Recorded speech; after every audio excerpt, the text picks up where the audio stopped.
அரிசி பிரச்சினைக்கு உரிய தீர்வினை வழங்காது அரசாங்கம் தொடர்ந்தும் அசமந்த போக்குடன் செயற்படுவதாக அகில இலங்கை அரிசி தொழில்துறையினரின் சங்கம் தெரிவித்துள்ளது.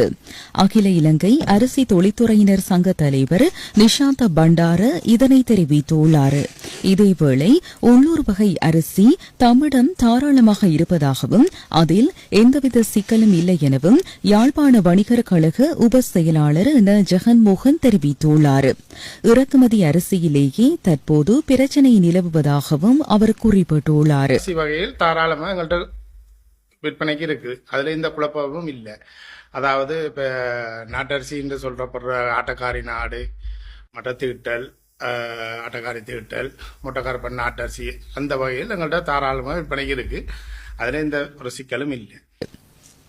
அரசாங்கம் தற்போது அமல்படுத்தியுள்ள கட்டுப்பாட்டு விலை காரணமாகவே தற்போது அரிசிக்கான பிரச்சினை நிலவுகின்றது.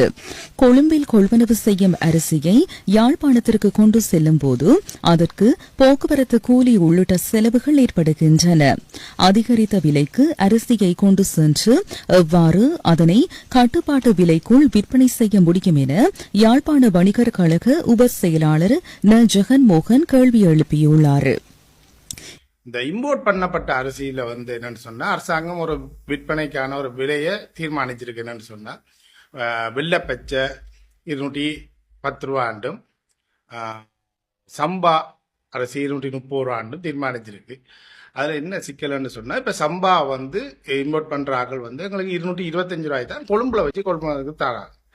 அங்கிருந்து எங்களுக்கு யாழ்ப்பாணம் சேர 6 ரூபா கூலி முடியுது. 231 ரூபா எங்களுக்கு கொள்வனவா முடியுது. 240 ரூபா வச்சு எங்களுக்கு இருக்கணும். அந்த அரசாங்கம் அதாவது ஏற்றுமதி அங்கிருந்து வார போக்குவரத்து செலவு கூலிகளையும் அரசாங்கம் கணக்கில் எடுக்கணும். இதில் பத்தி